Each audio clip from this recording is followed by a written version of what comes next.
Yeah, I was dating my wife, and it was 4 hours trip for one of us each and every weekend. And so it was kind of a tough spot because Coach Turner had brought me in there and believed. So you mean love overcame football? Yeah, I knew if I was good. Like you loved her more than football? Well, I could do football and love. Listen, I hope she hears this. That you love. Welcome to the Off the Floor podcast. What is off the floor? Off the floor is a mentality. You're either eating off the floor, which is hunger, or you're getting off the floor, which is a bounce back. We all go through that in life. Off the floor with my papa and your host, Calvin Wilson. Peace. Peace, birth Steelers. Welcome to the Off the Floor podcast. Here with Tucker Pruitt of the Camden County Wildcats. Glad to see you, Coach. Glad to meet you, man. Yeah. Coach, I want to start with your family. We start off where you were born, parents, siblings. Do you have any siblings? Yes, I'm a middle child. Oh, yeah? Florida in 1985. My dad was the head football coach at University Christian at that time. Okay. And I lived there until the end of first grade. He got the head coaching job at Union County High School in Lake Butler, Florida. And I lived there from second grade to 8th grade. And then before my 9th grade year, he got the head job at Fitzgerald High School in Georgia. And made the trip up from Florida to Georgia and did high school there, and then played football at Valdosta State for 5 years. Well, I'm gonna stop you right there. So your early years, your early upbringing, were you a good athlete, and what all sports did you play? Well, I wouldn't say I was a great athlete. I was a good athlete. I was a coach's son. I grew up around ball and probably just played more than a lot of kids did. But I played football, basketball, and baseball in high school and middle school. And back then, I guess everybody didn't specialize as much. You played whatever was in season, and if you were an athlete, you played multiple sports. And so, I learned a lot from playing all those different games and built a lot of relationships with teammates and stuff, and really focused on football, basketball, and baseball and whatever was in season at the time. Okay, you said siblings. What are your siblings? So I got an older brother named Tyler. He's 2 years older than me, and I got a younger brother named Trenton. That's 6 years younger than me. And so me and my older brother played football at Valdosta State. My younger brother played 4 years at Vanderbilt. Okay, so in middle school, where did you play middle school ball at? Lake Butler Middle School in Union County, Florida. So tell me this. Okay, your dad, tell me your dad's name. Robbie Pruitt. He's a legendary coach in Georgia and Florida. How was that, like moving? How many times did you guys actually move while you were in the house? 3 or 4. Okay. How was that? It was fine. Whenever you're young, you never want to move, I think. Right. Especially, it's a family decision, and especially like my mom never wanted to move, and you got friendships and, you're comfortable where you're at. So I don't know that anybody was ever like, man, I want to move. But when we moved, we settled in and made new friends, and everything was fine. And so it was good. It was a chance to meet new people and see different ways of doing things, and it wasn't catastrophic by any stretch. Right. So middle school. In middle school, you start specializing a little bit on things that you do. But did you play all the sports in middle school also? Played all 3, middle school and high school. What you played at in basketball? Kind of the shooting guard, small forward. You wasn't the point guard? Nah, I wasn't. Most coaches are the point guard because they have to run things. But okay, so from middle school, you say y'all moved to Fitzgerald. Started 9th grade in Fitzgerald. Fitzgerald, Georgia. What do you think about when you think about Fitzgerald, Georgia? What do you think about them Purple Hurricanes for sure? Yeah, I mean that's pretty much home for me. Yeah. I was there for 4 years and went to high school there and made a lot of friends there, and then came back and coached there for 8 years. And so, being a coach's son and being from a little bit of everywhere, I think that's where I've been the longest, and probably have the most relationships and the most friends and people that I grew up with and played ball with. And so it's a great place, a great small town. They love their football, and just a lot of great memories from Fitzgerald. So what you thought about your high school career? How good were you? I was a wing T quarterback, right. And we didn't throw it like primarily, but we threw it, My 9th grade year, I was not the starter, but we went 13-2 and lost the state championship game 6-0. And then my sophomore year, I was the starter, and we went, I want to say 12-2 and lost in the Dome, which was the semifinals at that point in time. And so we were competitive. We were good, but So name some of the guys that were on your team. I know there's some guys that played some major football after that, right? yeah. So we had Kevius Johnson played with me and played at Wofford. Carlos Bell was a really good running back. My brother was an all-state running back. We had a couple, Roy and Troy Williams both played at Albany State. We had a lot of talent. It wasn't a superstar-driven team. Back then recruiting was obviously a lot different before internet and stuff like that. And I think you said the key thing. It wasn't a superstar-driven team. Mm-hmm. Football is a team sport, and so getting those guys that could have went other places in today's dynamics that can go and play where they want to stay home and play together as a team. It shows unity. How many state championships did y'all win? Any state championships? No, Fitzgerald. When I was a player, we played for one and had been to the semifinals a bunch. And then prior to me getting the head coaching job, they had been to the semifinals, state runner-up, and Right. then my second year we went back to the semifinals, and then my fourth year, no state championships, but we gonna semifinals Right. and state runner-up Right, multiple times. tough team. When I was coming up in the '80s, Fitzgerald was in our region. Like Fitzgerald, Appling, all those guys, they were in our sub region, and it was just a region. The region was like split into I want to say 12 teams. So we had to play Fitzgerald, Ware, Waycross. Ware and Waycross was two different teams at the time, and so we played. Them boys were tough. Y'all always had a tough team. So how was it playing for your dad? Was that tough? It could be tough, but I Good. mean, it was good too. There's a lot of benefits of it. I Right. got to be around the staff meetings and talk to coaches and learn the game and from a young age. And so obviously he had pretty high expectations for me and I think all of his sons, but he had pretty high expectations for all of his players. So it wasn't that much different. And so I would say there's some advantages for sure. And, there were some tough times and some times that he wanted me to be, maybe some things that I wasn't at the time that I needed to be, but it was always challenging, and I think I grew a lot from that. Players, I mean, he could send you out there, and you the coach on the field. You the quarterback. Right. Quarterback is he's the extended hand of the coach. Right, and I think there's many times I fell short of his expectations, but he held you at a higher expectation, which we all do. We hold our family members. We should hold them higher than at a higher standard than anybody else. Okay, leaving high school, you went off to Valdosta State. Very successful program, Valdosta State, for years. Who was the coach at Valdosta State at the time? Chris Hatcher was the head coach. Man, where he coach at now? He just signed on to Tulane. He was the head coach at Samford in Alabama prior to that, and I think Murray State.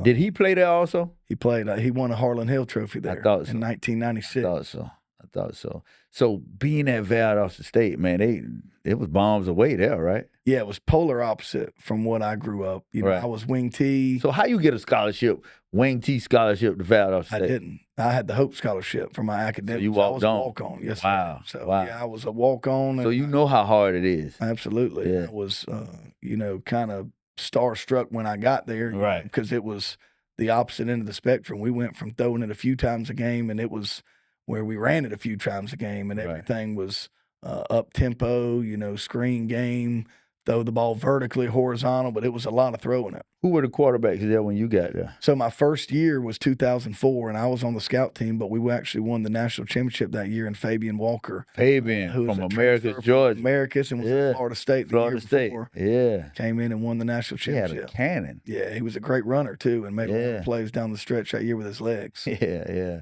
So Fabian and who else? It was Fabian Walker and Barrett Wilkes. Barrett Wilkes. He came from He was at Lowndes. Yeah. And Sean Calhoun was also the backup on that team, and he's the head coach at Colquitt right now. Yeah. So where Calhoun, where is he from? I think he's from the Atlanta Gwinnett area. I want to say he's from Berkmar High School in Gwinnett. Okay. Yes, sir. Okay. And how was it there, man, learning a new offense from what you learned with your dad? And I mean, what was the learning curve? Well, there was a big curve, but I'm really thankful, first for Coach Hatcher that let me sit in the meetings. In my first year, I wasn't even allowed to ask no questions. I was just a fly on the wall. But those guys like Barrett and Mitch Stewart and Calhoun, and those guys took me under their wing, and I asked them a lot of questions in the downtime because, it was brand new and a lot. But, it's just like one of those things you chip away at. Right. Rome wasn't built in a day, and you just kind of go in and to try to be eager to learn, try to be quick to learn, ask questions on the things you don't understand. And it's like anything else, the more you do it, the better you get. And it's a process, and it took me multiple years to get to where I knew the offense inside and out. Right. But those guys really helped me and took me under their wing and taught me a lot. Okay, after leaving college, was there any question what you were going to do? Like, were you going straight into coaching? Was that your thing from the very beginning, or did you have any doubt about that? No, very little doubt. Yeah. I knew I wasn't going to the NFL, Yeah. so I knew I wanted to stay in the game of football. Right. I'm not real smart. There's not a whole lot I know about, but I've got a lot of experience in the game of football, just growing up around Life. it. Yeah, that was life. Yeah. I'm a football coach's son, and we eat, sleep, breathe football. We go home from a full 14-hour workday of football and cut some more football on. It's just it's what we do, and it's not really a job. It's a hobby. And so I knew when I was done playing, I definitely wanted to be around the game and stay in coaching. Okay, so what was your first job out of college? So I played for Chris Hatcher for 3 years. I Mhm. redshirted the first year, and then he took the head job at Georgia Southern. And Okay. so I finished up my last 2 years with David Dean. Mhm. We won the national championship in 2007, and then 08. You were the quarterback? I was the backup, and then I Yeah. started my senior year in 2008. Okay. And then when I got done, Coach Hatcher hired me at Georgia Southern Mm. in 2009 to help him with the And quarterback. what did you? Oh, you were the quarterback coach. I was like the assistant quarterbacks coach. That's what's good. Then from there, did you go into high school from there? Yeah, so from there, Coach Hatcher got let go at Southern at the end of the year, and the offensive coordinator at the time was Rance Gillespie. And Rance Gillespie got the head job at Valdosta High School, and I went down there with him. He hired me to coach the wide receivers. We had a good year that year. We had Malcolm Mitchell and Jay Rome, and so So my question is, so you were at Valdosta twice. twice. Okay, so you was there with Glenn. I remember when Rance was there. Okay. Yep, year one. I was just there 1 year. And Okay. I think we went like 10-2 or 11-2 and lost in the third round to Grayson with the Kim Dietze boys. And so That was some wild stuff. So from Valdosta to where? So from Valdosta, after that, I got my first offensive coordinator job at Thompson High School under Milan Turner. Thompson. That's where you and Coach Ellis met. Yes. My guy. Howard Ellis. My my guy. homeboy. Yeah. Awesome. dude. Yeah. Okay, so how long were you at Thompson? 1 year. 1 year at Thompson. Yeah, I was dating my wife, and it was 4 hours trip for each of us, one of us each and every I mean, weekend. with And that. so it was kind of a tough spot because Coach Turner had brought me in there and believed. So in you me. mean love overcame football? Yeah, I knew if I was good. Like you loved her more than football? Well, I could do football and love. Listen, I hope she hears this. That Yeah, you I do love too. that you loved her more than football, man. That is awesome. Yeah, we had everybody coming back, Wow. and I really knew we were going to be good, but I knew we couldn't keep doing that. So my dad got the head job at Coffee High School, Okay. and I moved back, which was an hour from her, finishing up school at Valdosta State, and so that was much more manageable. And I ended up getting married a few years later, and so So your time in Coffee County, how did you like Douglas, Georgia? it was good. We were there 3 years and took over a program that was, not great. Right. Didn't have great facilities. Didn't do much in the summer, but they were competing in Region 1-5A at the time. I got a question. So, no, your dad wasn't there when Cheetah was there. No, we actually got there and he was still there, but he was done playing his senior year. So we didn't get to coach him, but he was Let me tell you something. finishing up. Who was the coach before your dad? Ken Eldridge. And my dad at Fitzgerald played against Coffee that year. Man, Ken messed that up. Like you just blame me for this. But man, he had him and Tony. What was Tony's name? Tony. I don't remember. Because they were Maybe running the Tony wishbone. Paul, maybe, but I know they had a quarterback too, Will Gardner. that Yeah. was at Louisville, I Yes, believe. yes. and was a But they really were good throwing the player. ball, and you had them two backs back there, and they came here and played against us. That's why I'm saying that they played against us, and I think they could have beat us. but they got down in between the 20 and tried to throw the ball, and I think we picked it off or something. And I'm like, you got these two running backs that's running all over everybody, and you do that. So y'all got there the year after the Cheetah was there. Yep. Okay. And so how did that go the next year? The next year was not a great year. I think we were 5-5 and did not make the playoffs. The next year, we were in the same scenario. We actually went to Valdosta game 10, and I think we were 5-4, and we ended up beating Valdosta in game 10, and we still didn't make the playoffs. Right. But I think we gained a lot of momentum from that going into year 3. So you went there as what?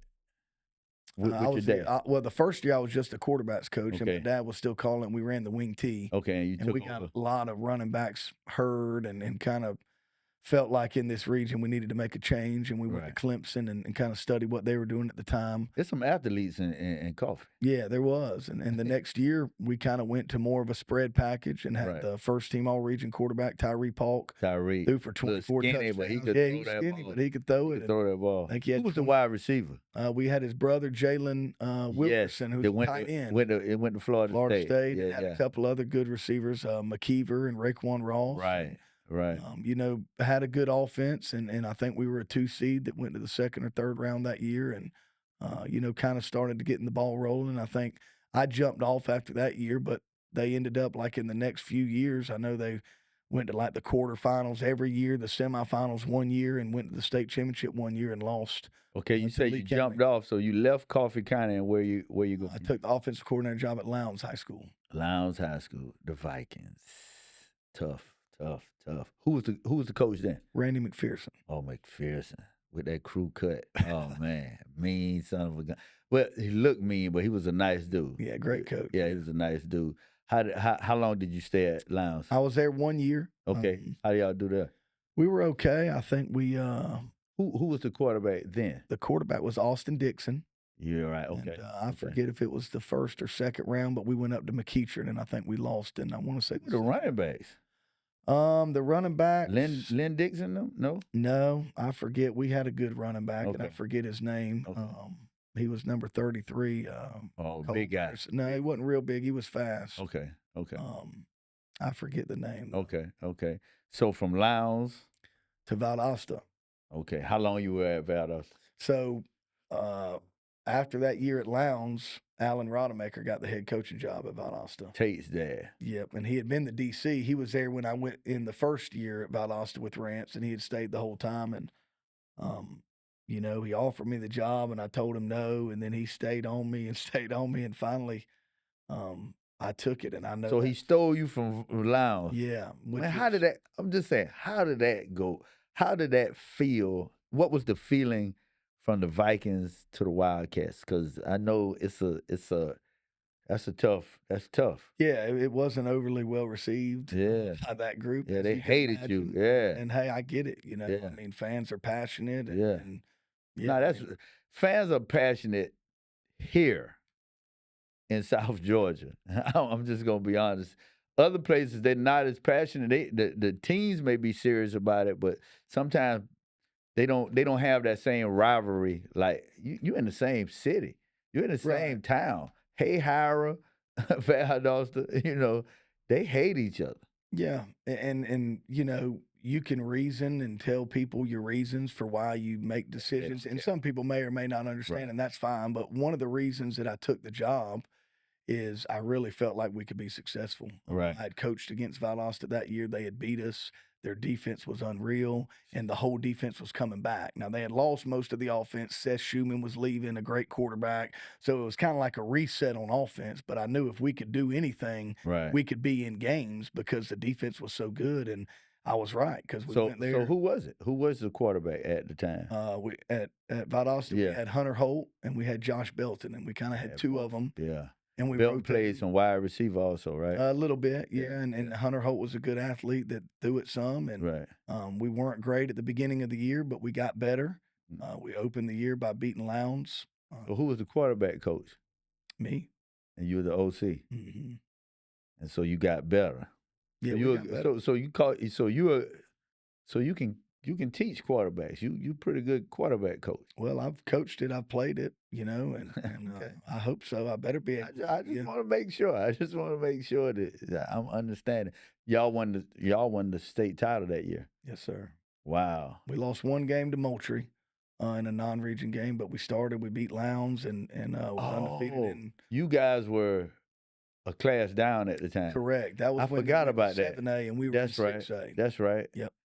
That's right. That's right. So you played that rivalry game against Colquitt and lost to them. Yeah, we still played Tifton, Colquitt, Right, Highland. everybody. So we Still played everybody. Region 1 7A too. Right. Right. And beat all of them but Colquitt. Wow. So Wow. That's good. So from there, you got your first head coaching job. first head job back at Fitzgerald High School. Fitzgerald High School. How was that walking back in to the hall? Was it the same school or have they built a new school? Same school. So when you walked back in, man, how did that feel? How did you feel? What kind of confidence and what kind of pride you had? Because this is the key. When you walking back into a place where you played at, man, it's a different feel. It's a different kind of pride. How was that feel walking back in there? Yeah, so like true story, we won the state championship. We were the final game, whatever night that was, maybe Friday night. Right. And I didn't even think about anything but the game. So I got on the bus and we drove all the way back to Valdosta. We turned in equipment. We stayed up there till whenever. I really vividly remember getting in bed at 5 a.m. and getting up at 7 a.m. and driving right back up to Atlanta again because Fitzgerald played in the state championship game. Go watch them. The next day, and I really believed that was when it was going to happen. I talked about all the state runner-ups and semifinals. They had an outstanding team that year, and I really felt like they could win. That was going to be the day. Who was coaching there? Jason Strickland. Yeah, then he left James and went. Graham, He left and went to Pierce. Yeah. Wow. Okay. So they had James Graham, Lasita Smith. Yeah. The running back was really good. I mean, and so, I went there and I wanted to watch them. I thought they were going to win it all, and it didn't happen. And I remember after they lost, thinking, man, there's still something to be done here. You know what I'm saying? I mean, we still haven't won a championship, and so when that job came open, I didn't think. So he left after that year. He left after that year, and again, they had been semifinals, state runner-up. So he left some big shoes to fill. Like, you haven't won the state championship, but you've done everything but win the state championship. So before you got there, state runner-up, semifinal. Before you got there. That was 3 years before I got there. Then when you got there, what was your run? So the first year was a run of 4-7 is what it was. 4-7? 4-7. And we lost to some really good teams. We lost to Camden County, a 7A team by 3 points. We lost to another 7A team region champ that year, Tifton. Was that 2017? 17. Yeah. We lost to undefeated Thomasville, semifinals Brooks, defending state champs Macon County, state champs Hateville Charter, and then we lost our playoff game to Toombs County, who when they beat us was 10-1, and their only loss was to defending state champs Benedictine. So we got roughed up out of the gate. So you inherited that schedule.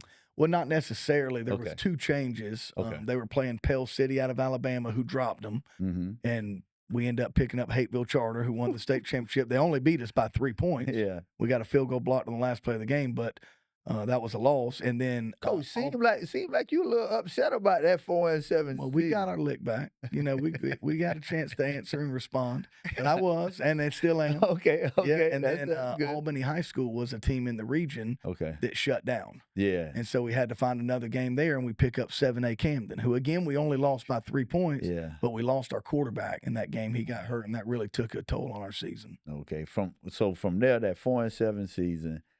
What was your run after that? So, yeah, we've never probably been a part of a better offseason than we had that offseason. We were embarrassed. We were humiliated. And you talk about some people that were wanting to work and wanting to gain some respect. Right. It was awesome. And that year was not one of our more talented teams, but we went to the semifinals that year, and we had a field goal to win it, and we doinked it off the right upright and lost in overtime to Heard County, who won state. The next year, we lost a game we shouldn't to Brooks County, and we had to run into Tank Bigsby and Callaway in the second round, and they ended us. And then the next 3 years in a row, we went to the state championship, losing by 5, winning, and losing by 5. And then the last 2 years, we went to the semifinals. So 6 semifinals at least, 3 times in the championship game, and you won it in 2021. Yeah, so after that first year, we were Final Four 6 out of 7 and state champion 3 out of 7. Okay, so you leave there. How you leave there? How? How do you leave there? And then you went to Appleton last year, but how was that leaving there? How were you torn? Yeah, really tough decision. I mean, obviously, like I told you, that place is home to me, and, Yeah. and the friendships and the relationships and the memories that I got there are, could never put a price tag on. Look like they still there. Look like you still. I still talk to a lot of people, Yeah. and almost daily. Yeah. But, to be honest with you, I had done what I came to Fitzgerald to do when we won that state championship, Yeah. and I could have left then, but things were going really good. The year we won it, I think 3 of our 5 offensive linemen were sophomores. So, we were getting paid good. The teaching job was good. They were giving us what I felt like we needed to continue to be successful. Right. And we were. And some things changed. And there was a deal late in the deal where they're making budget cuts and doing X, Y, and Z and cutting coaching spots. And we kind of had a setup where we coached the middle school, we coached the JV, we coached the varsity. Right. There was a year, the 3rd championship in a row that we lost. We had a chance to be 15-0 and back-to-back. We lost. Our middle school was 0-8 that year. Wow. So the next year, we started coaching them. And we coached the middle school, the JV, and the varsity. Well, the middle school went 8-0, and the next year 6-2. And so, we wanted to build that feeder program. But when they started, you got a staff. You have to have a staff to do that. When they start cutting coaching spots. That's big. So tell the people how important that is to have your system and your coaches. Even though we have, you come into a place where they got 2 different middle schools or whatever, but having your coaches coach the coaches there to know what you're doing, how that feeds into the success of the next program. Well, it's huge because we're coming to build a program. Right. And what a program is means it gives you a chance to be successful even on the years that you're not up. Right. Whenever you got a great run come through, well, great, you're competitive. Right. But those programs can sustain you even in the down years. And so it's huge. Everything from the terminology to the drills, the offense, the defense, the coaching points. There's really one language out there. And you talk about translators. There's really no translators because we're the ones doing it. Right. So if there's a kid that's good enough to play early, there's no transit. There's nothing to learn. You've already learned the same offense and the same defense from the same coaches. So a kid don't have to wait to play if he's ready to play? No, if he's ready to play, he's going to play. And that's our job is to get him ready to play and to keep it simple enough that if they're young, we can still get something out of them. Right. I didn't mean to skip over Appleton because I want to go to that year in Appleton, which is still this year, if we look at it. Yeah. So you went into Appleton what time last year? My first day was May 1st. So you hadn't even been a whole year. So how was that at Appleton County? It was a lot. At the smaller school, we didn't do spring football. So I think that gave us a little bit more time. There's a lot more urgency right now to get the staff in place and get your schemes installed and get the teaching and learning ball rolling a little bit because we got spring football coming up. At the smaller school, we didn't have spring football, so it's pretty much, chip away at some install when you get them in class, and then in June, we hit the ground running with our full staff. So, right. We had June, July, and obviously that's a short amount of time to install your culture and get your kids believing in the things that you're trying to get them to believe. So you say you didn't get that till May? May. So I had May during school. So y'all didn't do no spring. No spring. They don't do spring there. No. A lot of the smaller schools do 2 fall scrimmages because your kids ain't. That's kind of late for the hire, though. That's kind of late for the very hire. late. Yeah, they had some allegations and oh yeah. That's right. So that's why that kids were happened so late in the game. Yeah. But it was a great community. It was a great school system. They had won. It was kind of place that I felt like at the time was very similar to Fitzgerald. Right. They had been to the semifinals 3 out of the past 4 years. Pirates. Never been to a state. I hate the Pirates. I hate the Purple Hurricanes. I hate all of them. Well, that's good. That means they beat you somewhere along the line, right? No, it just was a rivalry. In your region, anybody in your region, I can't like. That's right. I mean, and if we got kids here or kids anywhere, if you're playing anywhere, kids, and these people are your border, if they border you, this is how I feel. If they border you, then you can't like them, and you have to beat them. And one reason that I had for beating them is because back in the day, there's nowhere in the world that I could go to Brunswick, Fernandina, Charlton County, any place like that, and talk to no girls. Right. Ain't nowhere in the world, because guess why? If they beat us, then they coming over here and they taking our girls. Right. And it's the same thing. It's all about bragging rights. And so I just think that these kids these days, I don't know if they understand the significance of, like, this is your home. And anything that borders you or anybody that you play in the region, that's the most important game ever. Right. Anything outside the region, I mean, it's important, but you're playing for that region. You're playing to win the region. Absolutely. So, yeah. So, all right. So you were there. You went what last year?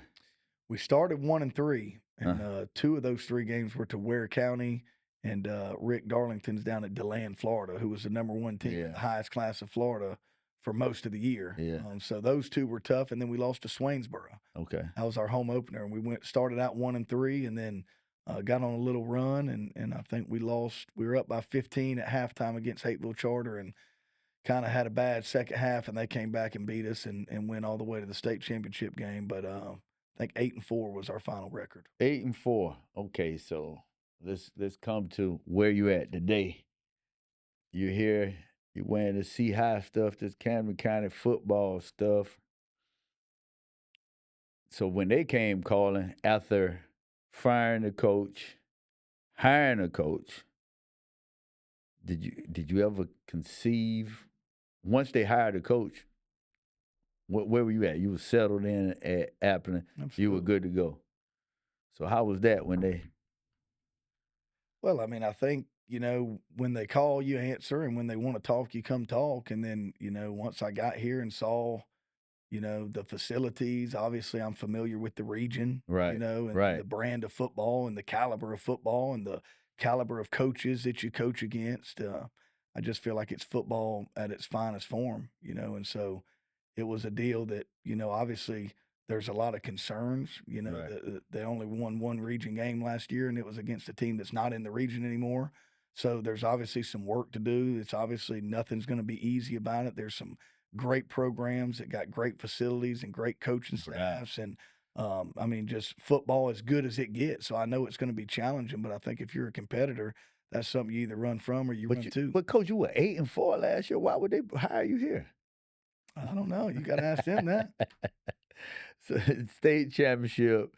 I mean, hey, you've done it at a high level, at a lower level. That's what some people will say. I'm just gonna give you the negativity at a lower level at Fitzgerald or whatever. But like you say, if you've been in this region and you see what this region look like, and you know what it looks like, you've been a coach's son your whole entire life, a legendary coach at that. Robert Pruitt is a legendary coach in Florida and in Georgia. How many state titles your dad have in Florida? 7. No, yeah, 7. 7. How many he won in Jacksonville? 4. 4 in Jacksonville. That was at University Christian. And then 3 in a row at Lake Butler Union County High School. Union County. Did he coach C.J. Spiller? C.J. Spiller was my middle school running back. So, no, he was younger at that time. It was Gerard Warren, Benny Alexander, Andrew Zhao. Let me tell you something. This is no lie. I used to watch the news, and, Jacksonville would have, like, dude, this guy was moving at a whole different speed than it looked like everybody else was walking. And this dude was he's the fastest human I ever seen. He's the fastest human I've ever seen on film. Yeah, and I just ran into him a couple weeks ago, and he looks like he could still run that fast.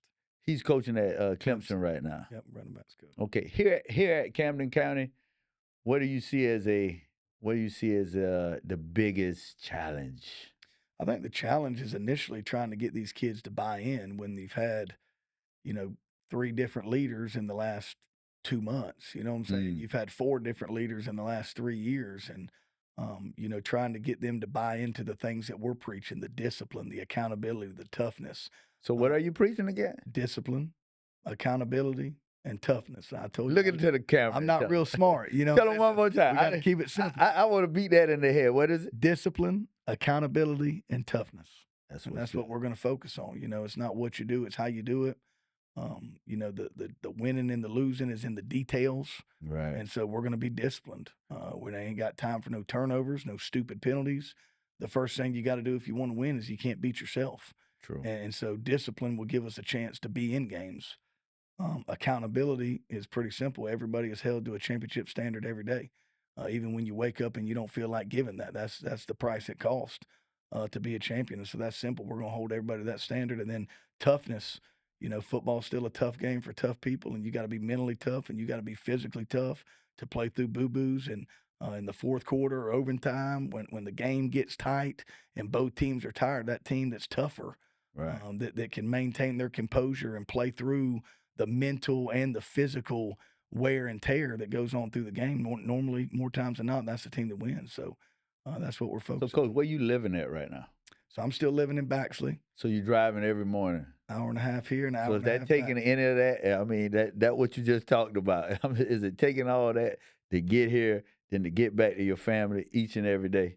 That's just where we're at right now. You know what I'm saying? That's transitions are difficult. You make any excuses? No, I'm here.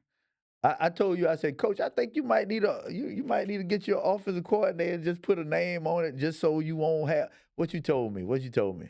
Well, what I told you was it's all on me anyway. You know what I'm saying? So I love it. I ain't running. I from love If it. it don't I love work, it. offense, defense, special teams, you know, that's Man, why I they love call it. somebody the head coach, and that's me. And so I'm here to take all the criticism, and the praise will go to our kids. I'm And trying to look at your shoulders. You've been working out because you got it on I your need to shoulders. be working out, but I haven't had much time to work out. I'm Yeah. trying to work these kids out. You know, that's what I'm gonna be graded on. No doubt, Coach. Okay, now I want to. I mean, I don't know what this moment is for you, but this show is called Off the Floor, and we've all had times where we were so hungry that if it hit the floor, like when you were a kid, you hit the floor, you're gonna pick it up and eat it. But as you grow up, they tell you don't touch that, because germs on it or whatever. But if you're starving, if you have a starving attitude, a starving mentality, you pick that thing up off the floor and eat it. And I know us as men, and as football, life, family, everything. You have moments where you've been down and you've doubted yourself, and you doubted, situations, and you had to get yourself off the floor. If you could share with me a moment or a time that you had to do that, and what and who, higher being, whatever, that got you through.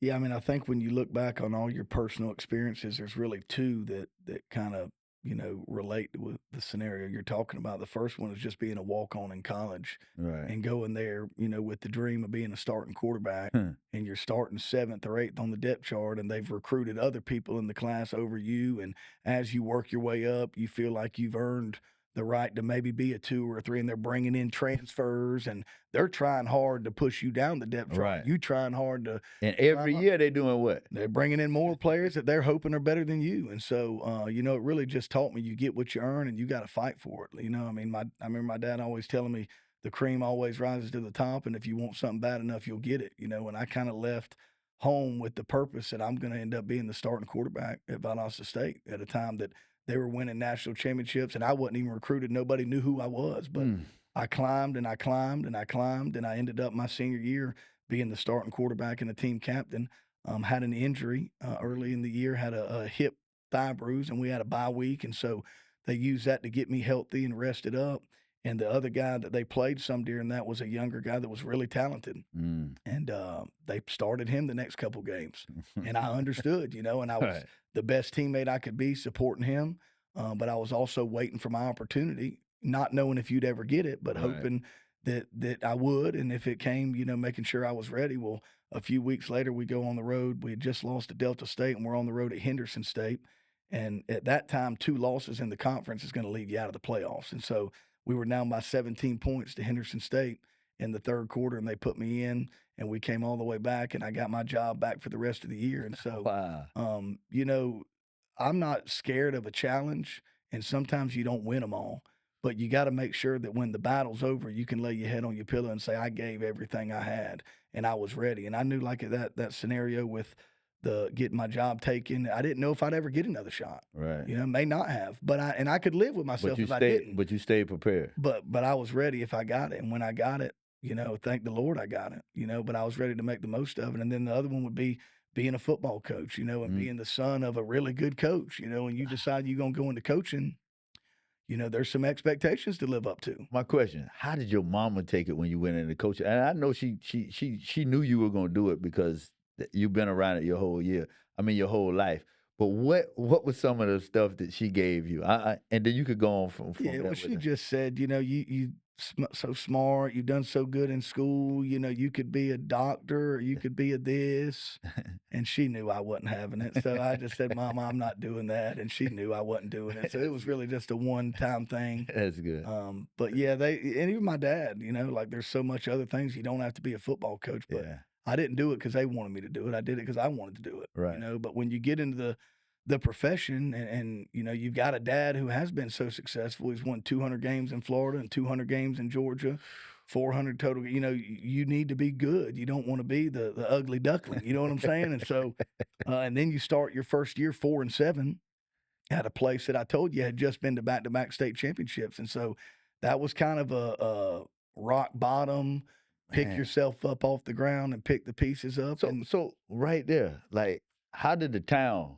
And I know they knew that you were. Did you have some negativity though? Oh, you know how the town was. I know how Fitzgerald. Yeah, well, there was negativity when I got the job. Osilla was saying, "Oh, you got the coach." Yeah, well, even on our worst year, we beat Osilla. So you know, we still beat Osilla. Herman County. That's it. But go ahead and finish what you were saying. Though. Yeah, so I was just saying, you know, that was a moment where you got to look in the mirror and you got to figure out whether you're cut out for it or not. And like I said, we have never been a part of a better offseason. The kids and the coaches, I mean, you talk about eating off the floor. You know, we'd bite you for something off the floor. That team was, and that's why they were successful. Yeah. They just wanted it. And I think in high school football, you know, that can matter. You know, if you can get that culture in your team and that determination, and not just the determination, but the determination to make the sacrifices that it takes. And so, you know, that was one of those deals where half the town thought I only got the job because of my dad. And then when I went in and we went 4-7, even though the schedule was tough, we kind of proved them right. And it was your first year. Correct. Wow. Yeah, and maybe he's a good coordinator, but he's not a good head coach. You know what I'm saying? So, yeah. But again, the 6 out of the next 7 years, we either ended in the Final Four or the Final Two. So, football is like life, man. You get out what you put in, and there's going to be ups and there's going to be downs. And you know, the biggest impact that we have is on controlling what we can control, and that's really just our response to what happens. And whether it's good or whether it's bad, because I'm gonna tell you, after we went to 3 state championships in a row, we put those in the past just as quick as we put that 4-7 year in the past. So it's not just dealing with adversity. You got to deal with success that same way. And regardless of where you're at or what you've done, it's always about the next play and the next season and the next quarter and the next game. And so you just got to continue to grow and get better and handle the failures and the successes the right way. Man, Coach, I appreciate you. It's an honor for me to do this interview with you. I mean, I think I've been knowing you for a long time. I watched you and your daddy when you were young in high school in some recruiting stuff, because I do a lot of recruiting stuff.